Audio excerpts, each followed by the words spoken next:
오늘 하나님의 말씀 보겠습니다. 여호수아 10장 28절로 32절 함께 읽습니다. 시작. 그날에 여호수아가 막게다를 취하고 칼날로 그 성읍과 왕을 쳐서 그 성읍과 그 중에 있는 모든 사람을 진멸하여 바치고 한 사람도 남기지 아니하였으니 막게다 왕에게 행한 것이 여리고 왕에게 행한 것과 같았더라. 여호수아가 온 이스라엘과 더불어 막게다에서 림나로 나아가서 림나와 싸움에 여호와께서 또 그 성읍과 그 왕을 이스라엘의 손에 붙이신지라. 칼날로 그 성읍과 그 중에 모든 사람을 쳐서 멸하여 한 사람도 남기지 아니하였으니 그 왕에게 행한 것이 여리고 왕에게 행한 것과 같았더라. 여호수아가 또 온 이스라엘과 더불어 림나에서 라기스로 나아가서 대진하고 싸우더니 여호와께서 라기스를 이스라엘의 손에 넘겨주신지라. 이튿날에 그 성읍을 점령하고 칼날로 그것과 그 안에 모든 사람을 쳐서 멸하였으니 림나에 행한 것과 같았더라. 아멘. 로마서 1장 17절입니다. 신약 성경은 로마서 1장 17절. 성경 찾으세요. 예. 로마서 1장 17절 함께 읽습니다. 시작. 복음에는 하나님의 의가 나타나서 믿음으로 믿음에 이르게 하나니 기록된 바 오직 의인은 믿음으로 말미암아 살리라 함과 같으니라. 아멘. 이번 한 주 여러분들은 어떻게 하셨습니까? 저는 이번 주에 3번의 만남과 교제가 있었던 주간이었습니다. 순회 선교단 개척자와의 또 만남과 교제, 또 헤브론 선교대학교 본부장과의 만남과 교제, 또 한 목사님과의 만남과 교제, 또 이 3번의 만남 그리고 교제하는 시간을 통하여 이 흔들리는 세상 한가운데서 수많은 미혹과 공격이 있는데 어떻게 그 미혹을 이기고 공격을 이기고 지금 걸어가는 이 믿음의 길을 끝까지 갈 수 있을까?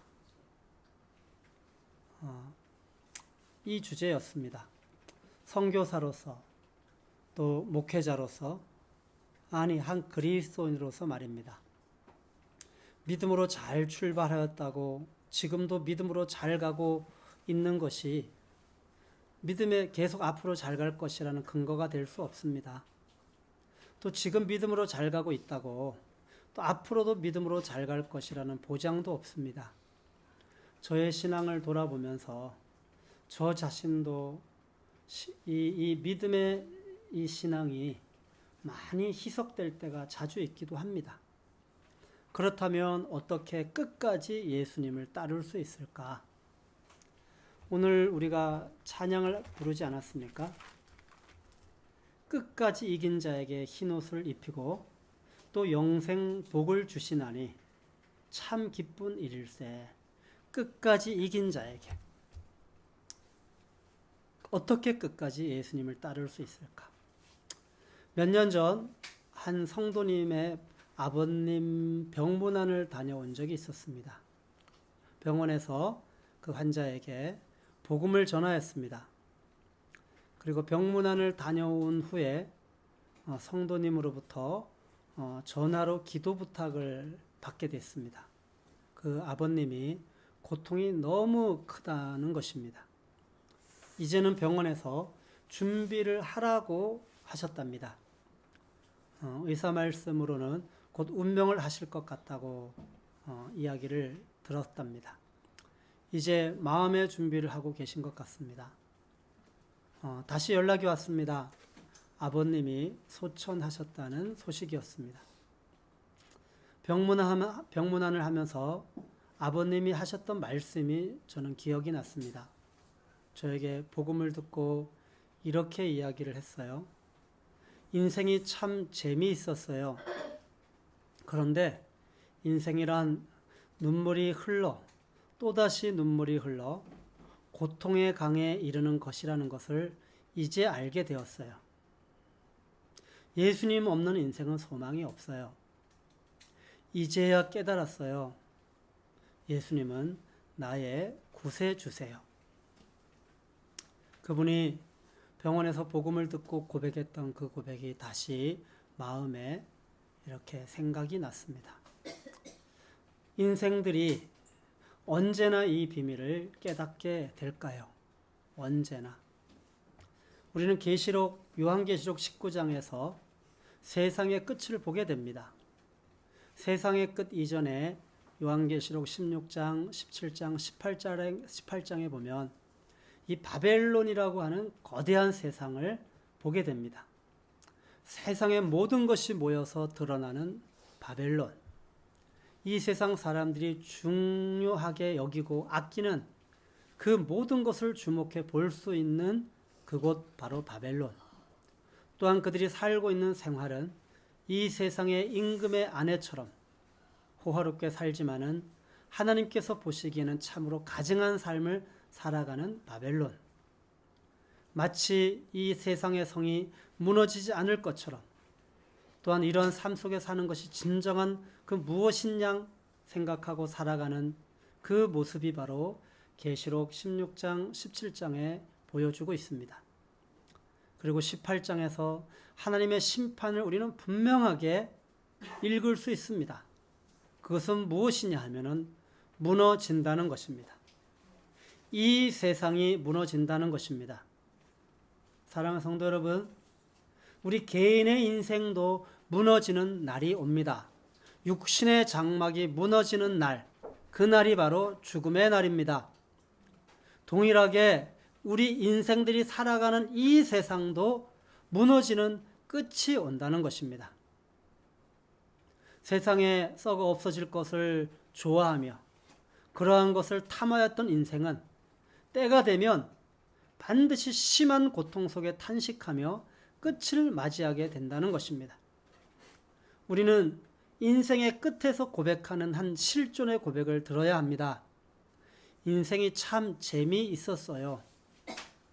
그런데 이 인생이란 눈물이 흘러 또다시 눈물이 흘러 고통의 강에 이르는 것이라는 것을 이제 알게 되었어요. 예수님 없는 인생은 소망이 없어요. 이제야 깨달았어요. 예수님은 나의 구세주세요. 사랑하는 성도 여러분, 하나님은 답이 없는 인생들에게 이렇게 말씀하십니다. 요한계시록 18장 4절. 내 백성아, 너희는 거기서 나와서 그들의 죄에 참여하지 말고 그들이 받은 재앙을 받지 말아라. 지금 저와 여러분이 살아가고 있는 이 세상, 좀 더 편안하고 좀 더 안전하고 좀 더 모든 것이 풍부하고 좀 더 우리의 삶이 나아지기만을 추구하여 살아가는 이 세상. 이 세상이 전부입니까? 그렇다면 무슨 문제가 있겠습니까? 이 생이 전부가 아니라는 것입니다. 사랑하는 성도 여러분, 기억하십시오. 우리가 걸어가야 할 길은 멸망의 길이 아닙니다. 영생의 길입니다. 영생을 놓치고 이 생만 생각하는 삶은 바로 그 추구하는 끝이 바벨론임을 말씀해 주고 계십니다. 2020년 벌써 3분의 2가 훌쩍 넘어가고 있습니다. 그리고 2020년 12월 31일 이 한 해의 끝도 우리는 곧 맞이할 것입니다. 어차피 인생의 끝은 찾아올 것입니다. 그 끝은 내가 생각하는 때가 아닐 것입니다. 빨리 올 수도 있고 늦어질 수도 있습니다. 왜 이렇게 코로나로 온 세상이 호들갑을 떱니까? 대한민국, 전 세계, 왜 이렇게 코로나 앞에 요란합니까? 한 가지입니다. 코로나에 걸리면 죽을 수도 있다는 사실 때문입니다. 근데 그 죽음이 전염병으로 모든 사람에게 찾아올 수 있다는 그것 하나 때문에 이렇게 요란한 것입니다. 근데 여러분, 우리가 이렇게 요란하게 굴지 않아도 우리는 반드시 그 끝을 맞이하게 됩니다. 우리는 모두가 그 자리에 서게 될 것입니다. 그렇다면 그 끝에 나는 어떤 모습으로 서 있게 될 것인가를 생각해야 됩니다. 그 끝을 맞이하기 싫어서, 그 끝을 맞이하고 싶지 않아서 발버둥을 칠 게 아니라 그 끝에 나는 어떤 모습으로 서 있게 될 것인가를 생각해야 된다는 것입니다. 여러분은 어떤 모습으로 서 있게 될 것 같습니까? 이제 이번 주는 우리 원영학교를 다니는 우리 아이들에게는 참 아쉬운 한 주입니다. 왜냐하면 방학의 마지막 주간이기 때문입니다.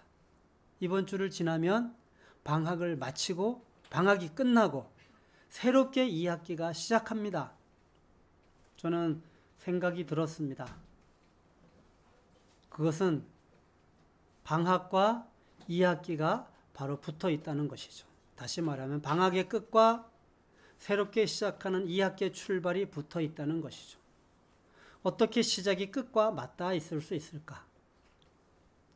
어떻게가 아니라 주님이 우리에게 허락하신 상황입니다. 이때 시작이 주님이었는가? 그렇다면 끝도 주님이어야 됩니다. 문제는 과정도 주님이냐는 것입니다. 과정이 주님이라면 시작이 주님이고 끝이 주님으로 연결되어져야 됩니다. 시작과 끝이 맞닿아 있는 삶은 과정이 주님일 때입니다. 시작과 과정에 이것이 있으면 반드시 끝과 맞닿은 삶을 살게 됩니다. 이것이 무엇입니까? 반드시 이것이 있어야 됩니다. 이것. 여러분, 그리스도인의 특징이 무엇이라고 생각합니까? 요한복음에서 주님이 말씀하신 몇 구절을 보면 그리스도인의 특징이 무엇인지를 알게 됩니다.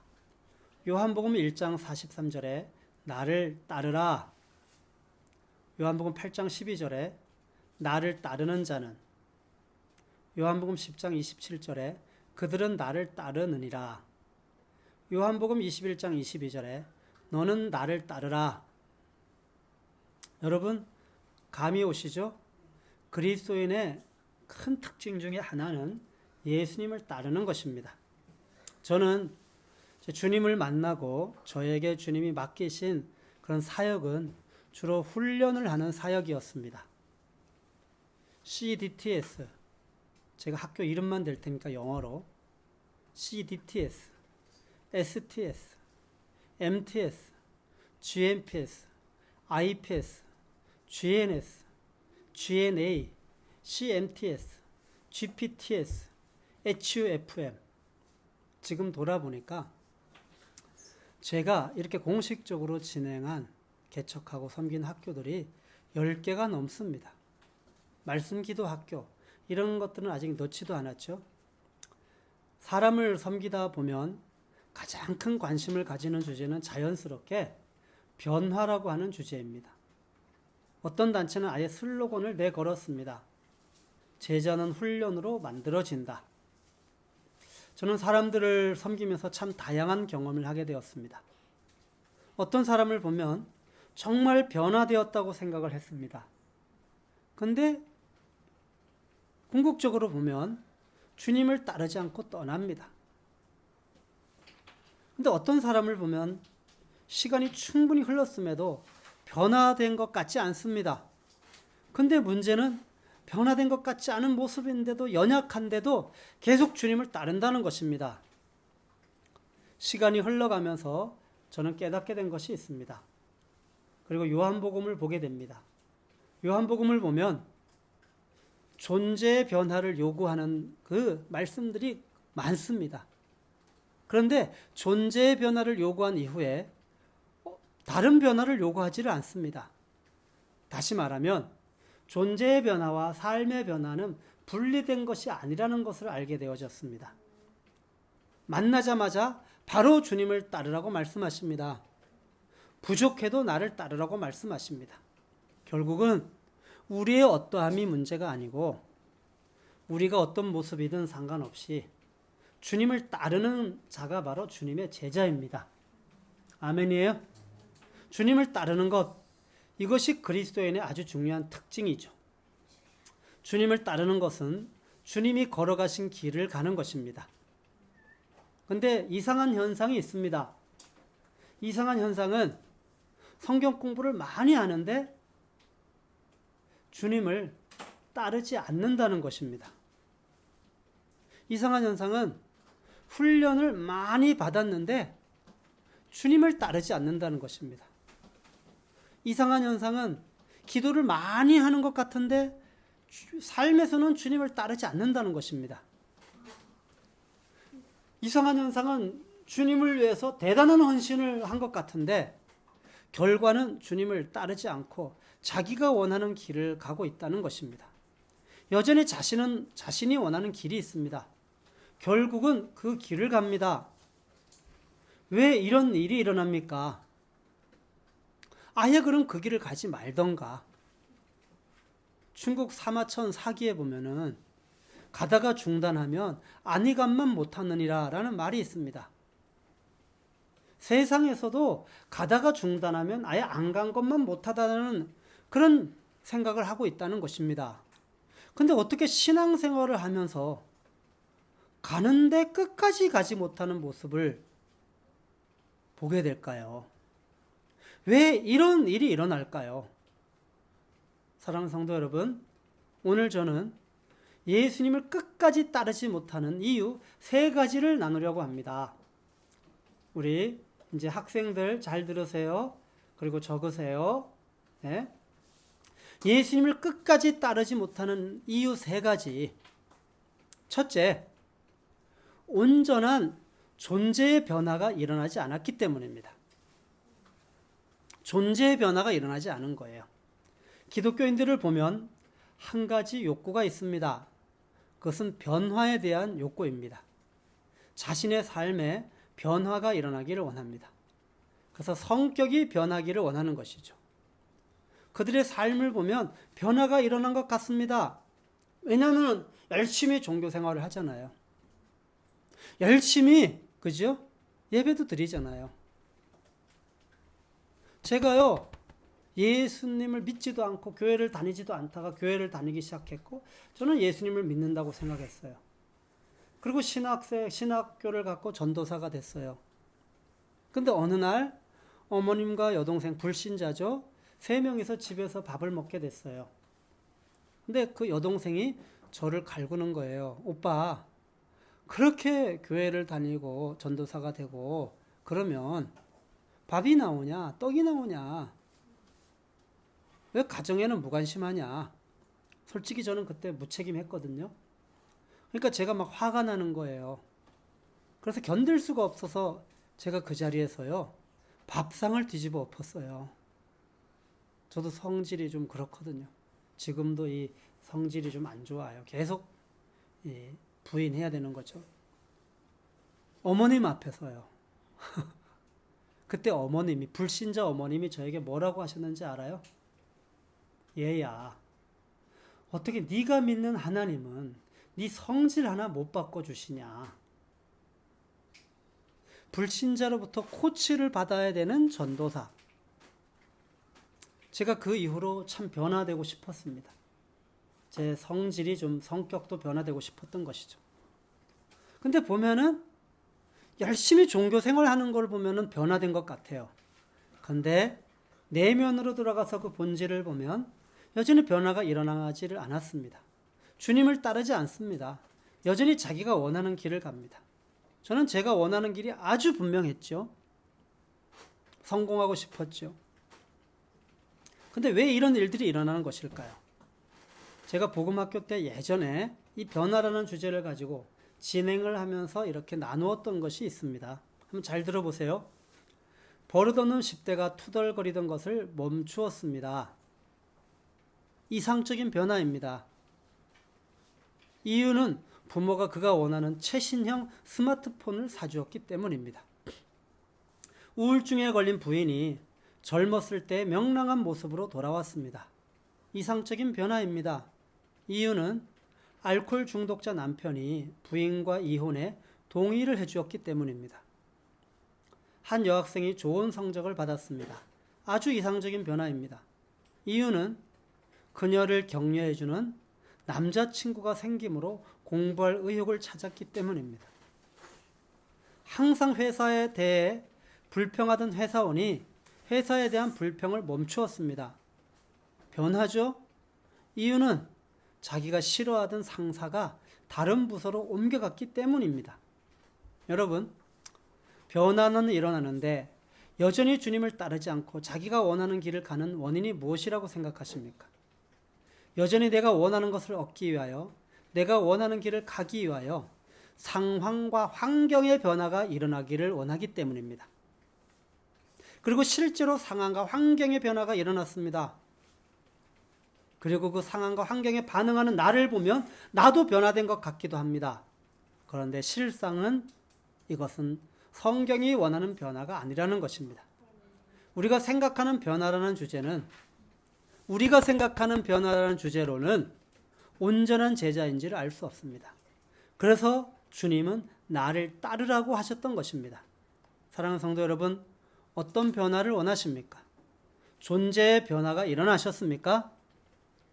그렇다면 너희는 거기서 나와라 라고 말씀하시는 이 계시록의 말씀, 내가 세상에 속하지 아니함 같이 저희도 세상에 속하지 아니하였사옵나이다 라는 요한복음의 말씀처럼 이 영광스러운 이 존재의 변화, 참된 구원을 받은 자는 바로 예수님을 따르게 됩니다. 세상에서 나오게 됩니다.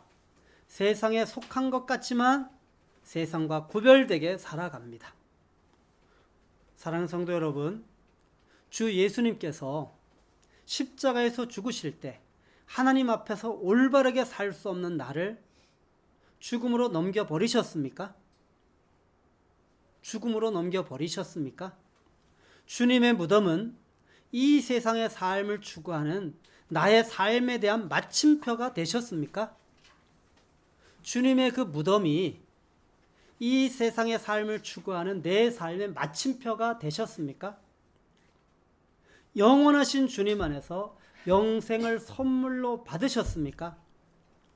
그렇다면 이제는 자신의 길을 가기 위하여 변화를 요구할 것이 아니라 그저 주님을 따르십시오. 아멘이에요? 구원 받으셨습니까? 영생을 선물로 받으셨습니까? 그럼에도 불구하고 여러분 자신의 모습을 보면 연약할 것입니다.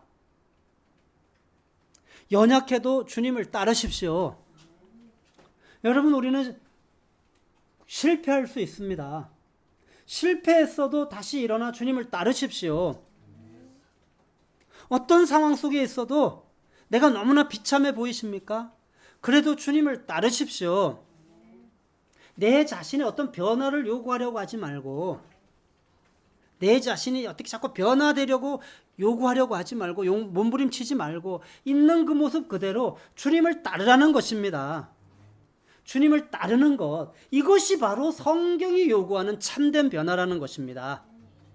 사랑하는 성도 여러분, 왜 우리가 끝까지 예수님을 따르지 못하는지 아십니까? 첫 번째로는, 잘 들으세요.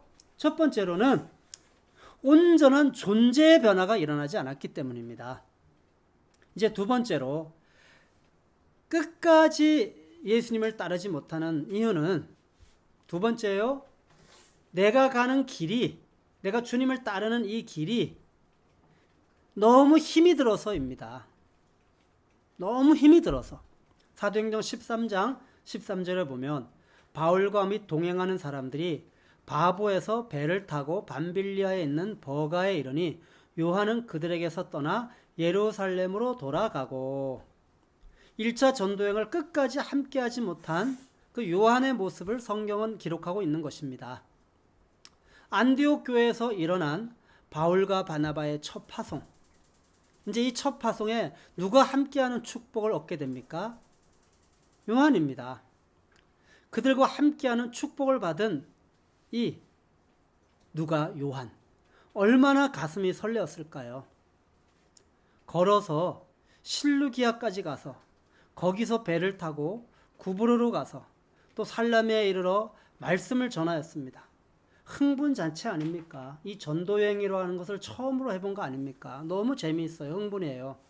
놀라운 전도여행. 어떻게 하면 생각해보면 낭만적이기도 하고 막 섬을 막 지나가면서 얼마나 재미있어요. 배를 타고. 그런데 바보라는 섬까지 갔습니다. 그곳에서 마술사 엘루마가 복음 전하는 것을 방해하다가 맹인이 되어버렸어요. 그리고 그 결과 이 복음의 능력으로 총독이 믿게 되는 기적을 보게 됩니다. 바보에서 배를 타고 이제 밤빌리아에 있는 버가에서 이 요한은 중도 하차하게 됩니다. 끝까지 그 길을 못 가요. 바울과 바나바를 떠나 예루살렘으로 돌아가게 됩니다. 왜 끝까지 함께하지 못했을까요? 왜 끝까지? 하나님의 일하심을 보지 못하였기 때문입니까? 결코 그렇지 않습니다. 하나님 그 전도여행 중에 분명히 일하셨습니다. 방해하는 자를 어떻게 하나님이 심판하시는지, 또 어떻게 하나님의 그 복음의 능력으로 구원받는 영혼들이 일어나고 있는지 다 봤습니다. 하나님의 능력을 다 보았습니다. 그런데 끝까지 가지를 못하고 돌아갔습니다. 힘이 들었기 때문입니다. 여러분, 주님을 따르는 길은 쉬운 길이 아닙니다. 편한 길이 아닙니다. 힘이 들지 않는 길이 아닙니다. 힘이 듭니다. 주님을 따르는 길이 왜 힘이 듭니까? 저는 저의 삶을 돌아보며 세 가지를 생각해 보게 됐습니다. 다시요. 주님을 왜 끝까지 따르지 못하는가? 두 번째는 주님을 따르는 길이 힘이 들기 때문인 거예요. 근데 왜 힘이 드는가? 세 가지를 이야기할게요. 첫째로는 사람의 유혹이 있기 때문입니다. 마태복음 24장 4절에 예수께서 대답하여 이르시되 너희가 사람의 미혹을 받지 않도록 주의하라. 사람의 미혹입니다. 이 사람의 미혹이 무엇인지 아십니까? 그럼 추상적으로 생각하지 마세요. 제가 이제 순회 선교사로서 이제 출발을 하고,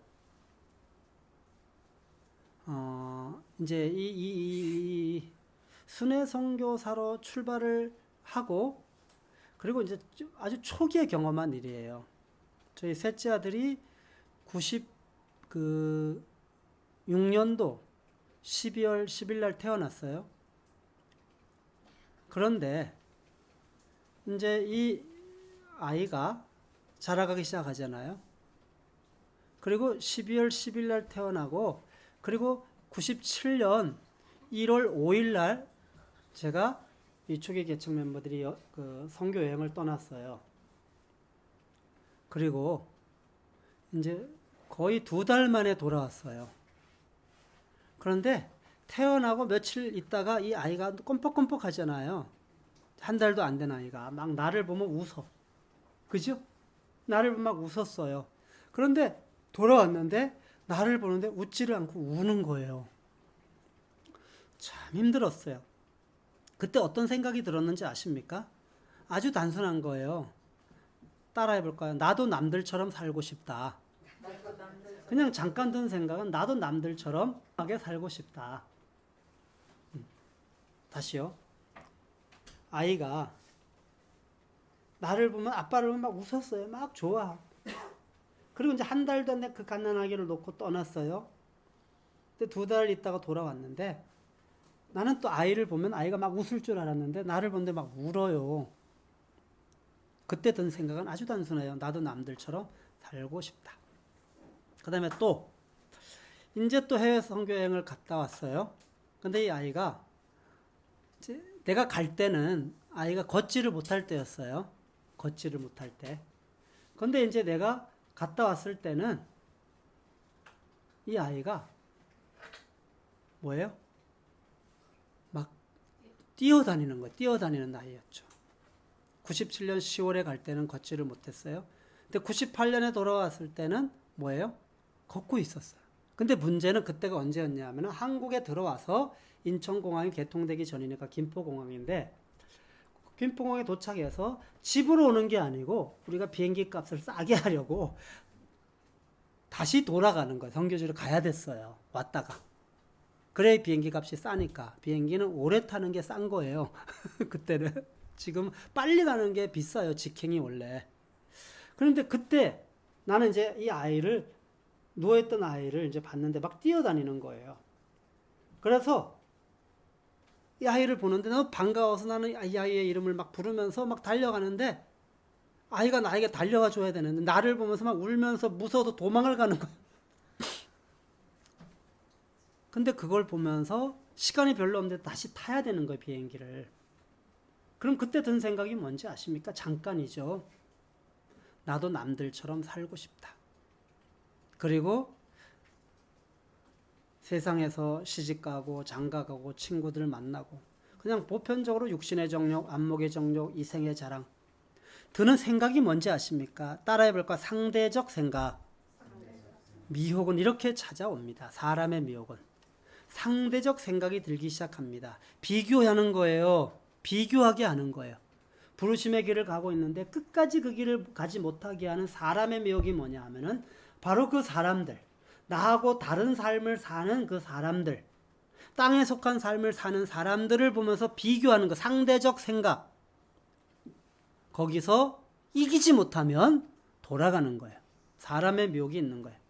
여러분, 그리스도인의 삶은 누구와 비교할 수 있는 삶이 아닙니다. 하나님 안에서 살아가는 삶은 누구와 비교하는 삶이 아닙니다. 비교하기 시작하면 상대적인 생각이 들어오고 그것은 하나님으로부터 온 생각이 아니거든요. 그럼 비교하고 상대적 생각이 들어오는 이 사람의 유혹은 바로 주님을 따르는 길을 포기하게 합니다. 주님을 따르는 길이 왜 힘이 듭니까? 바로 상대적 생각을 하게 하여서 비교하게 하는 바로 이 사람의 미혹이 있기 때문입니다. 두 번째, 첫 번째는 사람의 유혹이 있기 때문이죠. 두 번째로는 그 길이 쉬운 길이 아니라 어려운 길인데 쉽게 이야기할게요. 쉬운 길이 보이기 때문입니다. 나는 어려운 길을 가고 있어요. 근데 쉬운 길이 보이는 거예요. 마태복음 24장 11절, 24절. 거짓 선자가 일어나 많은 사람을 미혹하겠으며 거짓 그리스도들과 거짓 선자들이 일어나 큰 표적과 기사를 보여 할 수만 있으면 택하신 자들도 미혹하리라. 이 쉬운 길은 보이지 않는 실제를 믿는 믿음의 길이 아니라 보이지 않는 실제를 믿는 믿음의 길이 아니라 가시적으로 보이는 기적과 능력에 초점을 맞추게 하는 미혹입니다. 많은 사람들이 바로 이 믿음의 길이 아니라 보여지는 쉬운 길을 걸어가려고 합니다. 그런데 끝을 보면 주 예수님이 가신 길이 아닌 경우가 허다합니다. 역사 속에서 그대로 입증해 주고 있습니다. 쉬운 길, 편한 길은 아주 다양하게 나타나기도 합니다. 저에게도 쉬운 길이 이렇게 보여진 적이 있었습니다. 1999년입니다. 이제 부르심을 받고 97년부터 이제 제가 어떤 일도 그때는 일이 별로 없을 때요. 초기에 부르심을 받고요. 없을 때 제가 한 교회를 섬기는 일이 있었습니다. 왜냐하면은 그 담임 목사님이 병환으로 그 암으로 장기 병원에 입원을 해야 될 그 상황이 벌어진 겁니다. 그래서 저에게 좀 부탁을 해서 가서 목회를 다 책임은 질 수 없어도 또 부교육자나 또 사모님이 역할을 하시지만은 주일날 대예배에 와서 매주일 설교를 부탁했습니다. 그래서 저는 설교를 이제 가서 한 6개월을 계속 섬겼던 기억이 있습니다. 그리고 목사님은 좀 회복이 되셨고요. 그리고 당연히 저는 그 교회 성도님들과 좋은 관계가 맺어지고 그리고 목사님과도 좋은 관계가 맺어진 거죠. 그리고 이제 시간이 흐른 후에 목사님이 저에게 한 가지 제안을 하셨습니다. 그것은 저를 그 교회 파송 선교사로 이렇게 세우고 싶다는 것입니다. 여러분 아시죠? 교회가 파송한다고 할 때는 이 기존 교단에 속한 교회가 그죠? 파송을 한다고 할 때는 모든 걸 책임져 주는 거예요. 그러니까 그 당시에 250만 원, 지금으로부터 20년도 훨씬 25년 전에 월 250만 원을 책임져 주고 그럴 테니까 우리 교회 파송 선교사가 되어 달라는 거예요. 그게 뭐 잘못된 일입니까? 너무 좋은 일이죠. 고마운 일이고. 근데 목사님이 이렇게 말씀하셔요. 제가 자격이 안 된다는 거예요. 왜냐하면은 순회 선교사이기 때문에. 그래서 교단의 그 교회 공식 파송 선교사가 되려면 어쨌든 선교지로 나가서 정착을 해야지 되는 거죠. 그래서 저에게 이렇게 제안을 했습니다. 순회 선교사를 딱 6개월만 내려놓고 선교지에 가서 6개월만 좀 있으라는 게 우리 가족이. 그러면 파송의 자격이 주어지고 이제 이 파송의 자격이 주어진 다음에는 다시 돌아와서 순회 선교 사역을 해도 괜찮다는 거예요.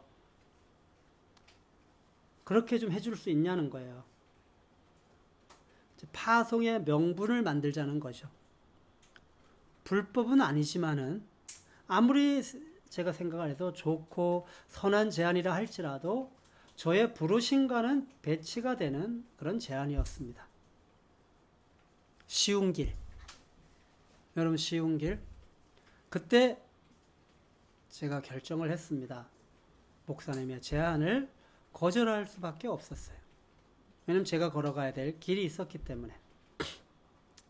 사랑하는 성도 여러분, 우리가 왜 주님을 끝까지 따르지 못하는 줄 아십니까? 내가 가는 길이 너무 어렵기 때문이에요. 근데 어려운 이유는 그 길이 쉬운 길이 나에게 보일 때 끝까지 못 따라가요. 쉬운 길은 멸망의 길입니다. 주님을 따르는 길은 쉬운 길이 아닙니다. 주님을 따르는 길이 왜 힘이 듭니까? 쉬운 길이 보이기 때문입니다. 이때 갈등이 일어납니다. 세 번째로는 왜 주님을 따르는 길이 힘이 듭니까? 그것은 관계가 어렵기 때문입니다. 주님을 따르는 길을 가면 이 부부 관계가 어려워지기도 합니다. 자주 충돌을 하게 됩니다. 자녀와의 관계도 어려워집니다. 또 자녀들이 고분고분하게 따라주지를 않습니다. 그러다가 포기를 하게 됩니다. 공동체 안에서 사역자들과의 관계가 어렵습니다. 어떤 사람은 괜찮은데 어떤 사람은 어렵습니다. 그 어려운 사람과의 관계가 돌파되어야 됩니다. 그 관계가 돌파가 되지 않으면 결국은 이것은 어려움이 되어서 부르심을 포기하는 일까지도 생깁니다. 의외로 많은 사람들이 이 주제에서 넘어가지를 못합니다. 왜 이 부르심의 길이 어렵다고요? 관계가 어렵기 때문에. 부르심을 따라가는 그 길이. 수학 공식과 같은 정답은 없습니다. 그때마다 주님을 바라보고 그분의 말씀을 들어야 됩니다.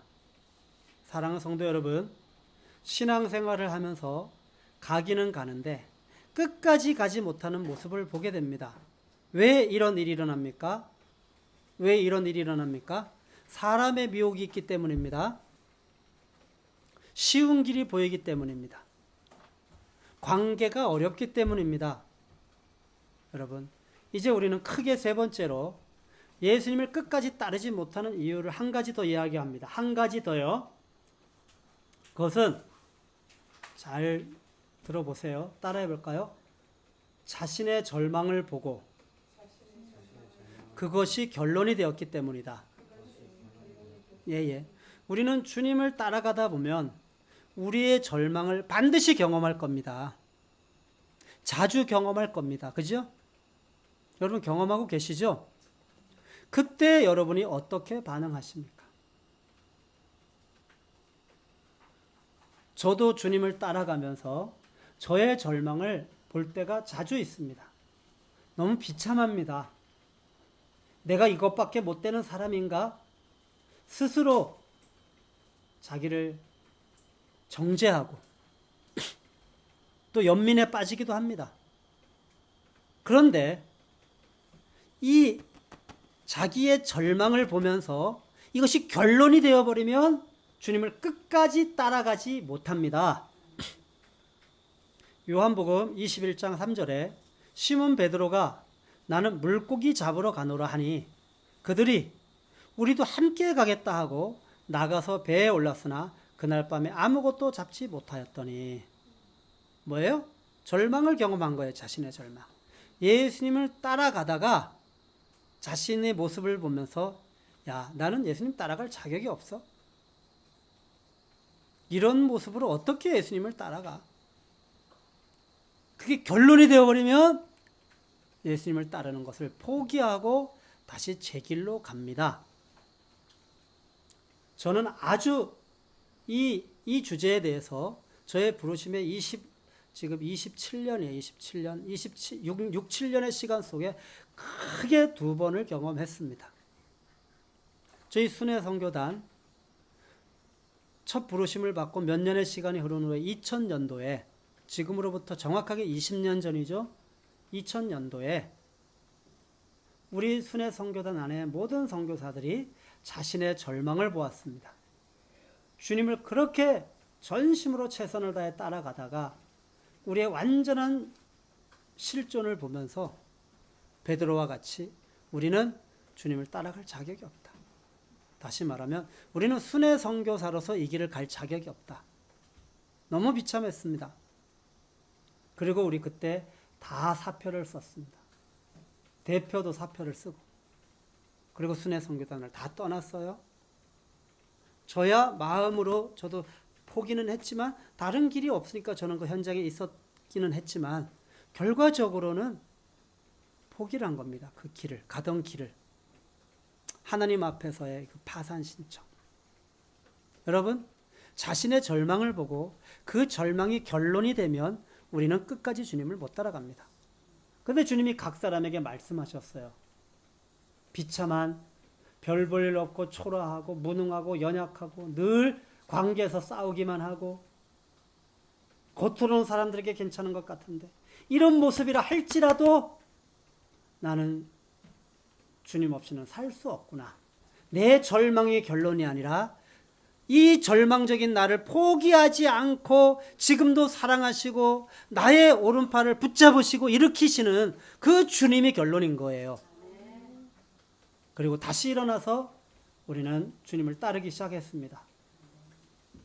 그것이 지금의 우리 공동체의 모습입니다. 2013년도에 저는 2010년도에 교회 사역을 시작했습니다. 그리고 2013년도에 우리 공동체 안에 우리 자신의 절망을 경험했습니다. 일종의 이 공동체를 섬기는 리더십들이 이 길을 포기하고 싶었던 겁니다. 그리고 포기하자는 것입니다. 왜냐하면 우리는 따라갈 자격이 안 된다. 당신도 자격이 안 되고 우리도 자격이 안 되니까 다 내려놓고 그냥 각자 길을 가자. 위기였습니다. 근데 그때 결국은 자신의 절망이 결론인 사람들은, 그걸 결론으로 잡은 사람들은 떠나게 되어졌습니다. 그런데 남아있는 사람들은 똑같이 절망이에요. 똑같이 연약해요. 아니, 더 연약해요. 더 볼품이 없고 더 무능하고요. 객관적으로 봐도 나간 사람들보다 남아있는 사람들이 훨씬 더 무능했어요. 근데 이 사람들은 자기의 절망의 결론이 아니고 부르신 주님이 결론이었어요. 할렐루야. 왜? 여러분, 이제 오늘 읽은 말씀으로 우리가 돌아가야 됩니다. 짧게. 그럼 어떻게 주님을 따를 수 있습니까? 주님을 따르려면 반드시 전제되는 것이 있습니다. 누가복음 9장 23절 아무든지 나를 따라오려거든 자기를 부인하고 날마다 자기 십자가를 지고 나를 따를 것이니라. 자기 부인입니다. 자기 십자가를 지는 것입니다. 주님이 원하시는 것은 사람들이 보기에 감동받을 만한 대단한 변화된 사람이 아니라 십자가가 결론이 되어 날마다 자기를 부인하는 삶을 살아가는 것이었습니다. 끝까지 그 길을 가게 되는 이것의 비밀이 바로 이것입니다. 이 비밀을 다른 표현으로 따라하십시다. 믿음이라고 합니다. 믿음으로 살아가는 사람을 변화된 사람이라고 합니다. 믿음으로 살아가는 삶을 변화된 삶이라고 합니다. 사랑하는 성도 여러분, 제가 질문을 하겠습니다. 스스로 대답해 보시기 바랍니다. 여러분의 삶은 변화되었습니까? 아마 자신이 없을 것입니다. 다른 관점에서 질문을 하겠습니다. 주님을 따르고 계십니까? 몇 년 전에 봉기도 동맹군 연합 체육대회가 있었습니다. 그때 이어달리기 시간이 있었는데 한 지체가 바통을 제대로 전해주지 못하고 바통이 떨어지는 일이 벌어졌어요. 결국 그 간격을 메우는 것은 정말 쉽지 않았어요. 그때 깨달은 것이 있었어요. 얼마나 잘 달리느냐도 중요하지만 얼마나 잘 바통을 전달하느냐가 아주 중요하다는 사실입니다. 지금 달리는 것도 중요합니다. 그러나 다음 주자에게 바통을 잘 전달하는 것은 더 중요합니다. 지금 믿음으로 살아가고 있습니다. 그러나 앞으로 믿음으로 살아가는 그 부분에 이어지는 것은 정말 중요합니다. 오늘 우리가 읽은 본문 말씀을 보십시오. 반복적으로 되는 표현이 있습니다. 28절 보십시오. 따라해 볼까요? 행한 것과 같았더라. 특별히 언급되는 것은 여리고 왕에게 행한 것과 같았더라입니다. 가나안 땅에서의 전쟁은 다음과 같이 정리할 수 있습니다. 가나안 땅 전쟁을 하기 전에 먼저 하나님께서 이 백성들에게 무엇을 행하셨습니까? 할례를 행하셨습니다. 할례를 받고 이제 그 상처가 낫기를 기다리는 동안에 이 이스라엘 백성들 마음 안에 하나님이 주시는 생각이 있었습니다. 그리스도인들의 생각. 전쟁 전에 싸워야 될 전쟁 전에 그리스도인이 생각해야 될 생각. 이 할례를 받으면서 그들은 무엇을 생각했습니까? 죄가 무엇인지, 죄의 결과 형벌이 무엇인지, 그리고 하나님이 우리를 어떻게 구원하셨는지, 구원이 무엇인지, 그 구원하실 때 하나님의 구원의 방법, 6월절의 그 어린 양의 죽음의 의미가 무엇인지 마음에 깊이 새기게 하시는 시간이었습니다. 복음을 계시하십니다. 그리고 여호수아를 다루십니다. 다른 주제가 아니라 주권을 넘기는, 그리고 하나님을 믿는 온전한 믿음으로 세우시는 시간을 가집니다. 그리고 전쟁을 하게 하십니다. 여리고 전쟁을 앞두고 하나님이 그들에게 행하신 이런 총체적인 완전한 복음을 계시해 주시고, 그리고 온전한 믿음으로 전쟁을 할 준비를 하게 하신 것입니다. 나를 움직이는 믿음, 행함이 있는 믿음. 여리고 전쟁은 믿음의 전쟁이었습니다. 아멘이에요? 여기 보십시오. 그리고 계속해서 반복됩니다. 여리고 왕에게 행한 것과 같았더라. 이 반복은 믿음에서 믿음으로 나아갔다는 것입니다. 이것이 신앙생활의 원리며 비밀입니다. 깨닫게 되는 영적 교훈은 우리에게 믿음이 필요하다는 것과 이 믿음은 계속해서 믿음으로 연결되어야 한다는 것입니다. 본문 11장, 참 10장이죠. 여호수아 10장 보십시오. 28절에 여리고 왕에게 행한 것과 같았더라. 30절에 여리고 왕에게 행한 것과 같았더라. 32절에 행한 것과 같았더라. 35절에 행한 것과 같았더라. 37절에 행한 것과 같았더라. 39절에 행한 것과 같았더라. 계속 반복되는 표현, 행한 것과 같았더라의 반복입니다. 대상에 관계없습니다. 강하고 약함에 관계없습니다. 다른 방법이 없습니다. 새로운 방법이 없습니다. 동일한 방법입니다. 같았더라, 같았더라, 같았더라. 여리고 전쟁의 싸움의 원리가 계속해서 이어지고 있습니다. 여리고 전쟁의 싸움의 원리는 믿음의 원리였습니다. 아멘이십니까? 이 원리를 바울 사도는 이렇게 기록하고 있습니다. 복음에는 하나님의 의가 나타나서 믿음으로 믿음에 이르게 하나니 기록된 바 오직 의인은 믿음으로 살리라 말미암아 살리라 함과 같으니라.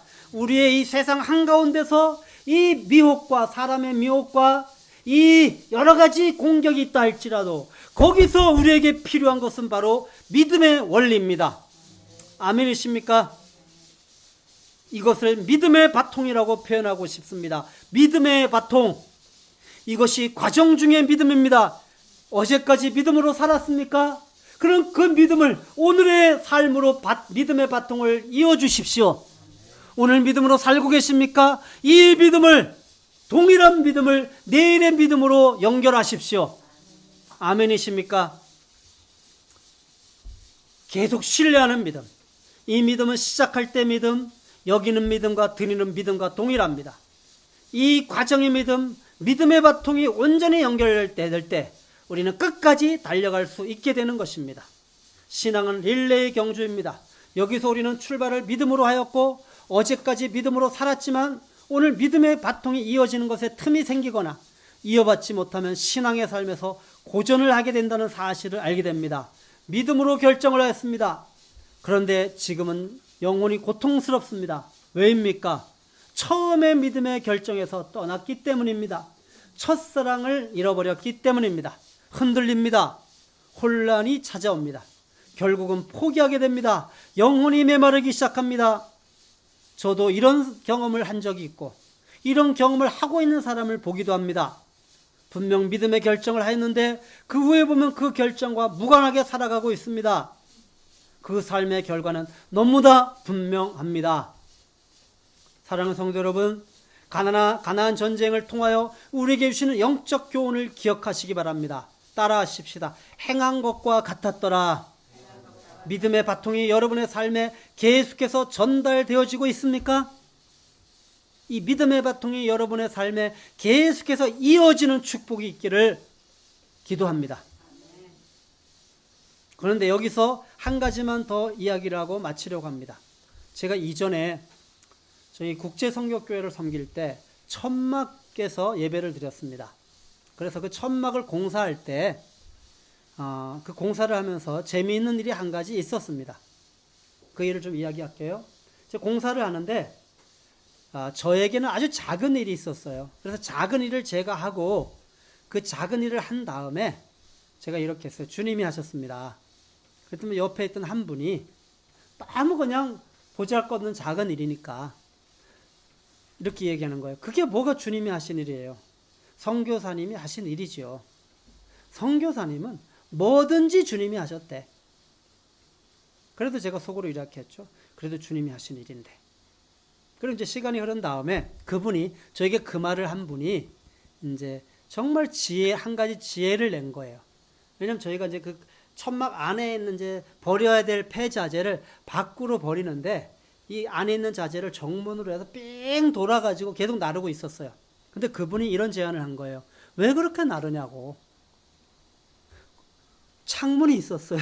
그 창문으로 바로 빼면 되지. 밖에서 받으면 되는 거 아니냐. 참 좋은 지혜죠. 그죠?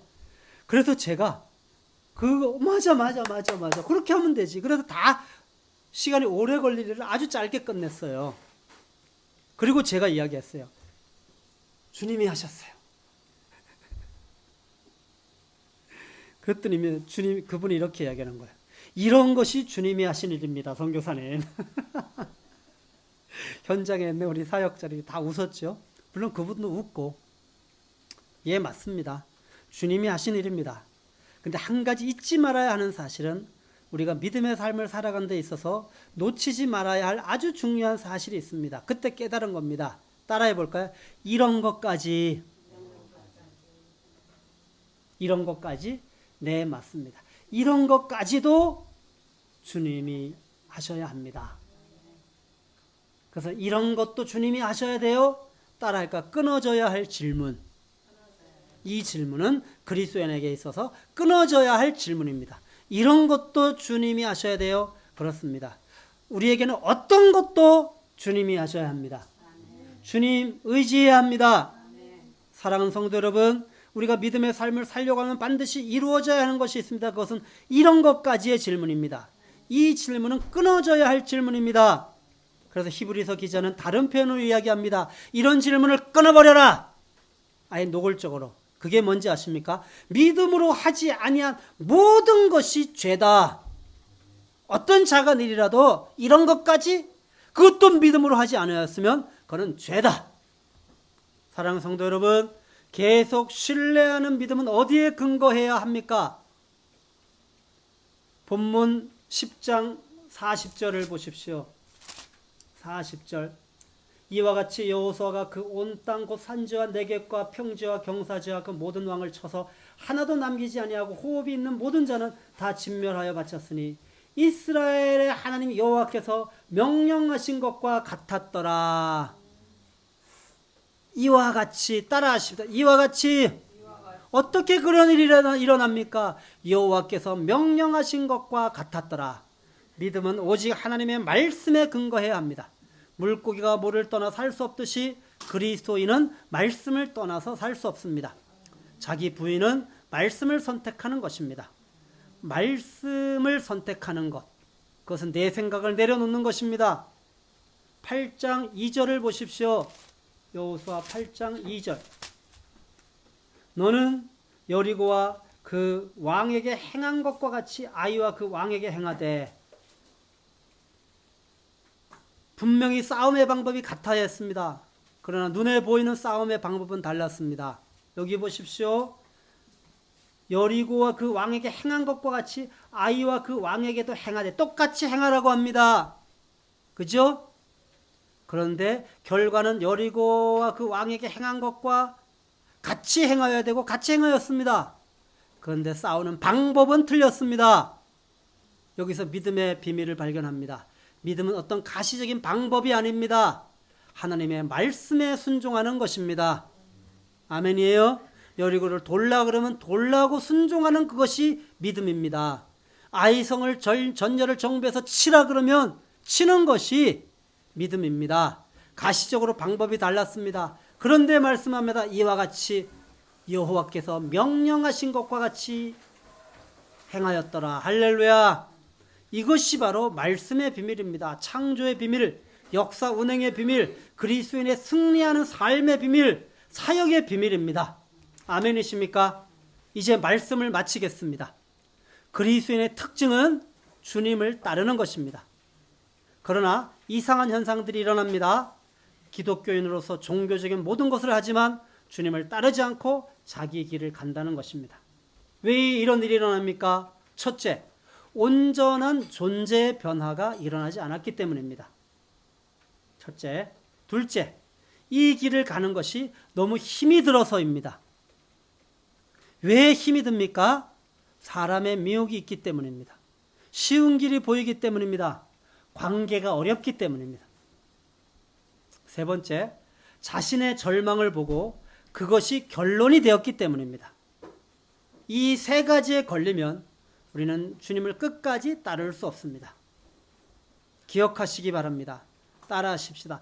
행한 것과 같았더라.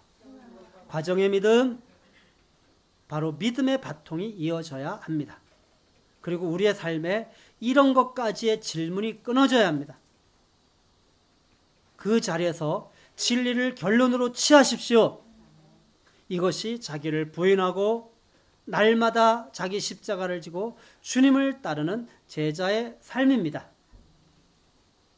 여러 가지 미혹 속에, 허다한 사단의 공격 속에 우리가 승리할 수 있는 길은 오직 믿음입니다. 함께 기도하시겠습니다. 사랑하는 주님, 주님을 따르는 삶이 감격스럽고 너무나 행복할 때도 있었습니다.